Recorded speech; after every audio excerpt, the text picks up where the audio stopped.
Kif għana ħbib, nispera li tinsabu tajbin, video rekordjat ftit momenti wara tmiem il-Grand Prix ta' l-Emilia Romagna illi bħassoltu raddoppjetta tal-Mercedes, Lewis Hamilton, bla bla bla bla bla bla bla bla bla.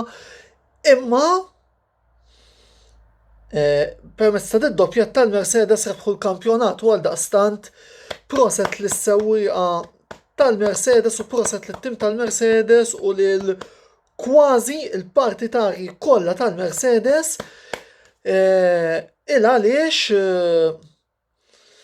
dan huwa suċċess li għandu jidħol fl-istorja tal-Formula 1 u huwa suċċess li jara l-Mercedes jirbħu it-titlu għas-7 sena konsekuttiva, l-iktar tim li rebaħ titli konsekuttivi, dominju, mussa għot nħalaf ħafna superlattivi li ormai huma magħrufa, biss illum permettuli li nsellem persuna li fil-fema tiegħi bis-saħħa tagħha l-Mercedes qiegħda fejn qiegħda. U qed nirreferi għal persuna ta' Toto Wolff. Toto Wolff illi bil-kapaċità organizzattiva tiegħu, sens ta' leadership, komunikazzjoni,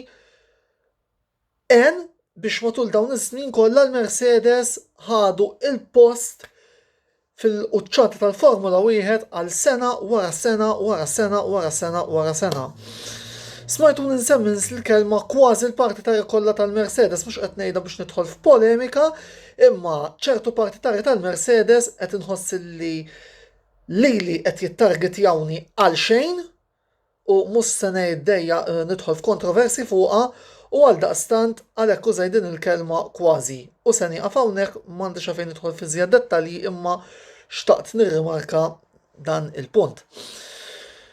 Verstappen irtira bi problemi fit-tajers, toħroġ is-safety car, inċi deċiżjoni drammatika minnaħa ta' Racing Point illi daħlu l-Sergio Perez, itelfu podju lil Mexico u jkun Daniel Ricciardo illi jieħu it-tieni podju fi 3 tiġrijiet. Bla bla bla bla bla bla bla bla bla, mhux se nqgħod nirrepeti s-soltu eloġi illi nagħmel fuq Ricciardo wara raġuni għalfejn illum il-ġurnata Renault jinsabu fit-tielet post tal-kampjonat tal-kostrutturi, iżjed minn li Ocon. Il-għaliex irnexxielu jwassal ir-Renault f'postijiet fejn forsi ħadd ma stenna li kien stinnu se jaslu fil-bidu tal-istaġun, iżda l-determinazzjoni, l-skill li għandu fit-telli għad-Danny Rick kienu biżżejjed biex ir-Renault llum qegħdin fejn qegħdin.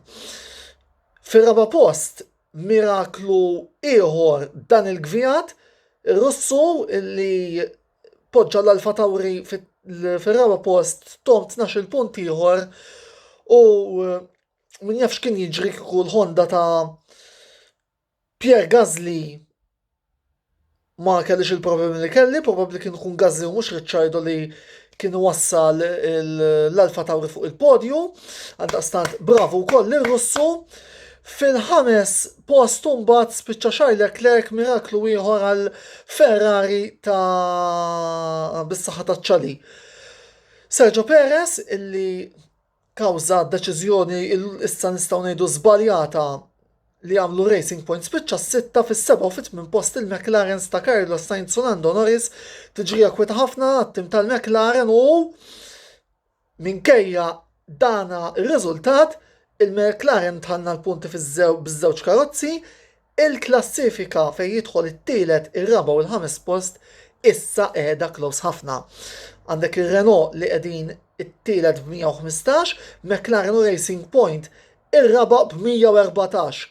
Punt wieħed fi 300. Il-pressjoni dejjem qiegħda tiżdied sew fuq il-mexxej Zak Brown, sew fuq id-deputat mexxej Andreas Seidel, sew fuq id-direttur tekniku James Key, kif ukoll fuq is-sewwieqa tagħna Carlos Sainz u Lando Norris. Guys, almenu r-raba.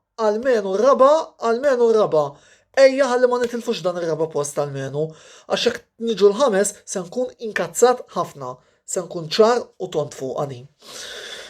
Kimi Raikkonen iwassal lill-Alfa Romeo fid-9 post, bravu Kimi, biex punti oħra għal Kimi Nomeno, kif inħobb insejjaħlu jiena Kimi li fil-laqwa tiegħu fi żmien il-McLaren kien il-fenomeno għall-inqasalija. U Antonio Giovinazzi wassal punt ieħor l-Alfa Romeo bl-10 post naħseb huwa l-konferma fejn l-Alfa iddeċidew illi jikkonfermaw lil Giovinazzi appuntu fit-tim għas-sena d-dieħla. Hamilton issa kull ma jonqsu jġib 15 punt iżjed minn Valtteri Bottas, jekk jagħmel dan fit-Turkija Hamilton isir champion tad-dinja. Biss illum huwa il-ġurnata nanzi dal-jumejn u l-jumejn tal-Mercedes rebħu għal darba oħra titlu, rebħu b'mod meritat, b'superjorità li naħseb laqqas il-Ferrari ta' Schumacher ma kienet daqshekk superjuri lejn l-avversarji l-oħra daqs kemm il-Mercedes illum.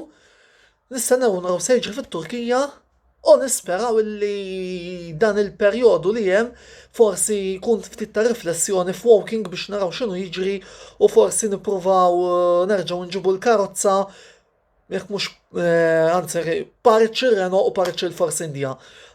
Pardon, ir-Racing Point. Għaliex bħalissa nħoss illi bejna is-sofor u roza l-iktar karozza batuta minn daw it-tlieta sfortunatament hija tagħna.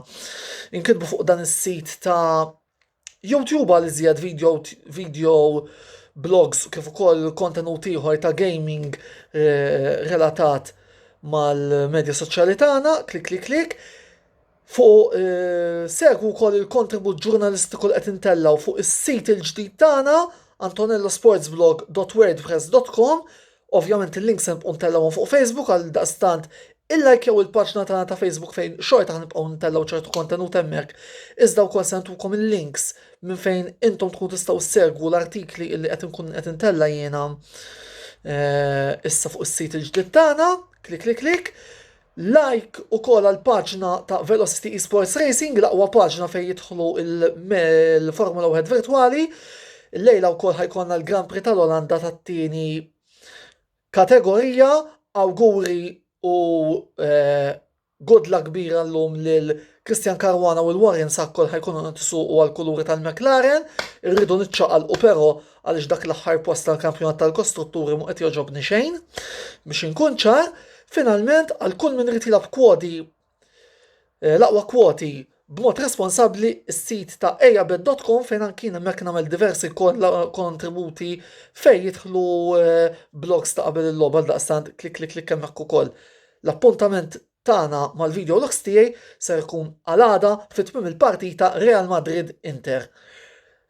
U sakemm nerġgħu niltaqgħu għamlu li xjaten tridu. Il-komplement tas-serata tajba ħbieb.